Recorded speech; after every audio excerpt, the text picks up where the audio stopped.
Serious, Redditors who have had a near-death experience. What happened?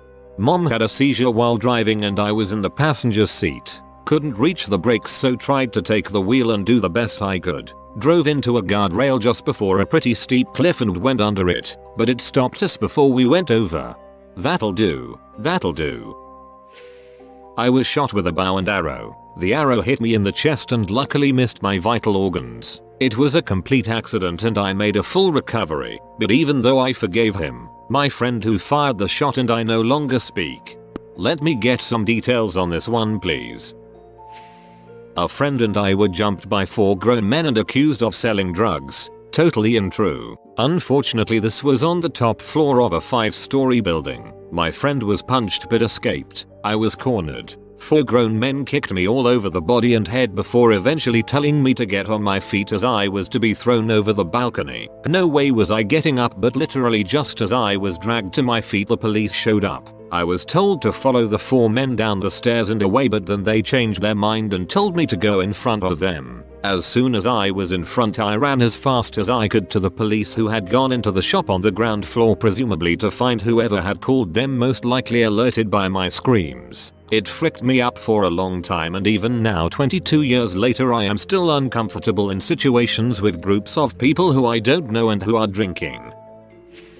As a teenager I was skateboarding down the stairs near a road. I had been doing a few different tricks, but on my last try I did my signature nightmare flip, which I've landed 100 times. Somehow this time I fricked up and fell on my ass. My board went into the street and got annihilated by a box truck instantly. Had I landed it, I would have been killed. It wasn't the kind of thing where I saw my life flash before my eyes or anything, but I just sat there in shock as the guy stopped and started screaming at me. My friend started yelling back, blah blah blah. Everything was like muted and I just stared into the street like, what the frick just happened?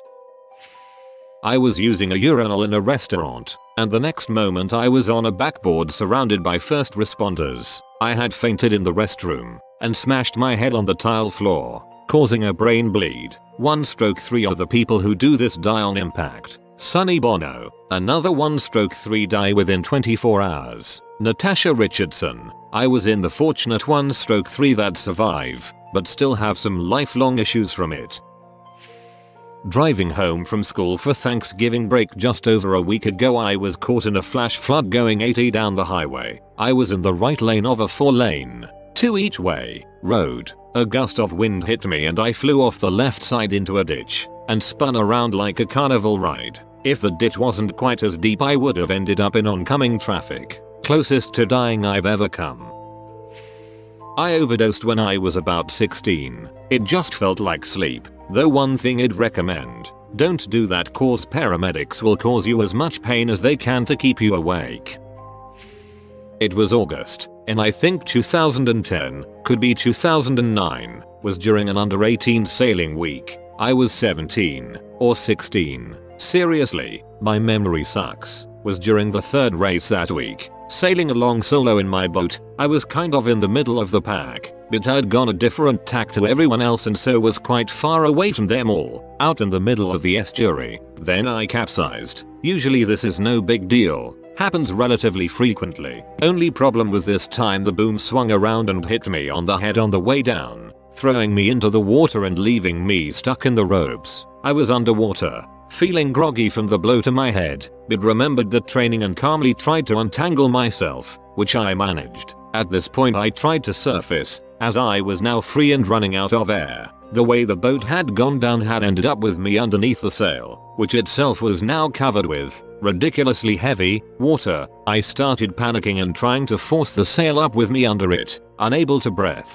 I realized I'd never get up, so I tried to calm down again and started struggling to swim along under it. Swimming underwater, wearing a life jacket sucks by the way. I realized the current was pushing the boat along with me and trapping me under the sail. So I did the only thing I could think of. I tried to force myself further underwater, swimming down and pushing my feet on the sail. You see, the current is actually weaker further down than it is on the surface. So my hope was to let the boat drift over me as drifted in the weaker current. I held there for a few more seconds, still not having breathed in I don't know how long, before clawing my way back up. If I didn't hit air, I knew I'd die. Thank God the current higher up had pushed the boat over my head, leaving me relatively close by. I grabbed onto the boat, now fully upside down, and kinda pulled myself onto it. After a few minutes spluttering up water and gasping, I righted the boat and just lay inside. Sails and ropes flapping everywhere. Just glad to be alive.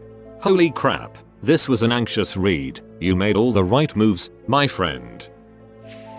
Me and some friends used to go to the beach to play volleyball some evenings. One night, me and one of the guys walked over to a gas station across the road in between games to get a snack or whatever. A minute or two later everyone pulled up in a car. When we went to go back, the chick driving, who no one really knew that well, was like, hey, just hop on the trunk and hold on. It's just right back across the road. So me and my friend are like, okay cool, and hop on. Well, this girl had the brilliant idea once we were in the parking lot to take a turn going about 40 miles per hour, thinking it would be funny. Me and my friend both get flung off the back of the car. Luckily, he landed in grass but still ended up breaking his arm. Me on the other hand, I was thrown onto the pavement where I cracked my head open, broke a collarbone, ankle, and 3 ribs. I went unconscious, and from what I was told, one of my friends literally sat there holding the back of my head together while they waited on medics to arrive. I had to get life-flighted to a hospital about an hour away. I had 2 or 3 seizures on the way.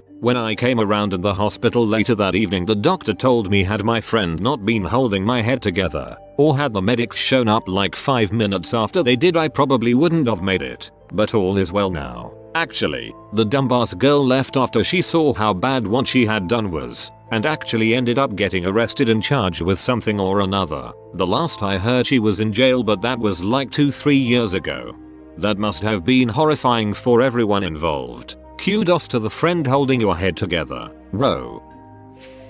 Alone and had food poisoning that caused a gastrointestinal infection. Roommate found me dehydrated and delirious. I took in 6 fluid bags at the hospital. Scary stuff. My wife had that happen to her in college. She was so dehydrated she was hallucinating. She was so frustrated because she could see people walk by the bathroom while she was puking crapping, and she asked for water. She was screaming, "Why won't you help me?" Not sure how near I actually was. I have a cardiac arrhythmia, I forget which specific one, but it causes blood to get stuck, slosh backwards. I was young when it was diagnosed, 20 plus years later, and all I know is it feels god awful. My husband was working late, so I was home by myself and the sun had set. It had finally cooled down enough to walk my dogs, so I put their leashes on and walked outside. I felt a wave of dread as I left my porch, but looking around and seeing nothing, I continued. I made it about half a mile from my house when I started feeling strange. I was disoriented, had lived on this street my whole life and was suddenly lost. My dogs, 2 husky shepherd mutts and a pit bull cattle howler mix, normally bounced all over the place at the end of their leashes but had walked at an AKC approved heel the whole time. They were panting and stressed. I stood there, trying to force myself to do anything. Finally my mind shouted home and I started walking. Stumbling back, I stopped several times to gasp for air, like I was being held underwater. At the time I was 120 pounds and ran 5 miles a day. It was 80 degrees and I felt like my face and mouth were numb. I got inside, gave the dogs ice cubes, and sat on the floor. I was just blank. I couldn't think. All I could do was focus on staying upright and gasping every few minutes. The room was spinning. My hands in front of my legs were numb and I was starting to spasm, muscles twitching. On a whim I looked at the heart rate monitor I had on, a Polar FT7, and it was registering 39 BPM. I remember thinking that was too low, so I got up and jumped around a bit. It rocketed to 120, and I watched it fall to 43. I felt like a cold blanket got thrown on me, so I laid on the floor. I just felt foggy and tired. I was disoriented and my whole body was either aching or numb and I couldn't breathe. So I went to bed. I dreamed of my life up to then, and then nothing. Just darkness. I woke up just fine the next morning and wrote it off as being overtired. Stupid. But I was 19. It's happened twice since then. Aside from the arrhythmia itself, I haven't found a doctor that can tell me what happened. Apparently it isn't super deadly, but it certainly feels like it. I was skiing with my best friend on his birthday. For the skiers out there, it was a blue bad groomer day. The snow was hard and fast. I have always been a bit of a speed freak, so I was flying down the mountain. I must have been pushing 50-60 miles per hour. I was getting down a double black diamond at the bottom of the mountain, racer's edge for my Hunter MTN skiers, when I realized I was out of control and I was going to crash. The trail was split down the middle by a grove of trees that normally you could pass by on the left or the right, eventually turning right to get down to the lift. This particular day, the right side was closed. On the left there is a fence to keep you from going into a ravine type of area off trail. I cut as hard as I could to turn across the trail towards the lift. As I approached the fence, all of a sudden, I am on my back against the fence. My skis were wedged into the fence so hard I had to release my bindings and pry them out. I was concussed, my goggles cracked, mouth bleeding. I was wearing a new thermal and the spot on my back where I hit the ground ripped open from the impact and actually had a cut. I was in a sling stumbling around for a few days with a headache. The thing is, I don't remember hitting the fence or falling or anything. 1 second I was turning, the next I was in the ground. For the life of me I have no idea how I survived. I should have gone headfirst into a fence that does not move. Forgot what age I was. Young dumb kid age, maybe 7 or 8. Friends and I were swimming in our pool and I decided it was a good idea to go to the deep end and swim from the bottom upwards behind the ladder, in the space between the ladder and the side of the pool. I knowingly did this and got stuck once I got the top half of my body past the first steps. So there I am, basically stuck and drowning 4 feet underwater. My other friend who had goggles on saw me and somehow pulled the bottom half of the ladder far enough away from the wall for me to swim out from under it. The angle I was at, I had no leverage on it myself since my arms were stuck to my side. So yeah, that was terrifying. Now anytime someone jokingly jumps on me or if I have the slightest feeling of being held down underwater, I completely go into sheer panic. If my friend didn't see me, or they just left me underneath, I would have 100% drowned. Crap man, I got anxiety just from reading that. Good thing your friend took it seriously instead of assuming you were joking.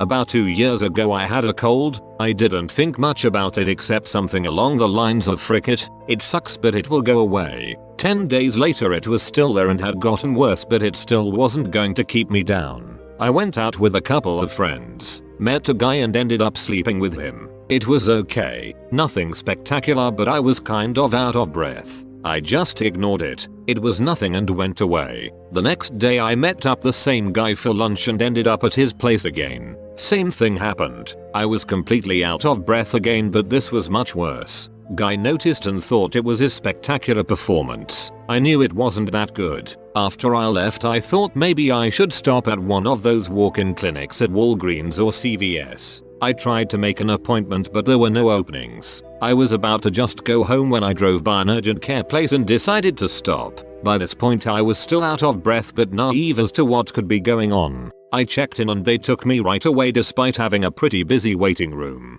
Took my vitals and my BP was 80/50 and my O2 was in the low 80s. The nurse was amazed I was still standing. She ran and got a doctor who came running in immediately. She verified my vitals and said I had to get to the emergency room immediately and ambulance was on the way to take me there. I said I could drive and I was told I would probably pass out shortly, so they wouldn't allow me to drive. I started to get a little concerned after that. Things get a little hazy after that, but I remember arriving at the ER and being greeted by several doctors. I remember getting X-rays, MRIs and CTs. My mom and friend had also showed up. Someone had called them since they were my emergency contact. The last thing I remember is the doctor explaining to them that I had severe pneumonia. Both my lungs had collapsed and I was septic. I was in and out of it for several days. I was in the ICU and in isolation for a couple. It took a while to recover and I still have some lasting damage, but for the most part made a full recovery. On the positive side, since I was in the hospital for so long,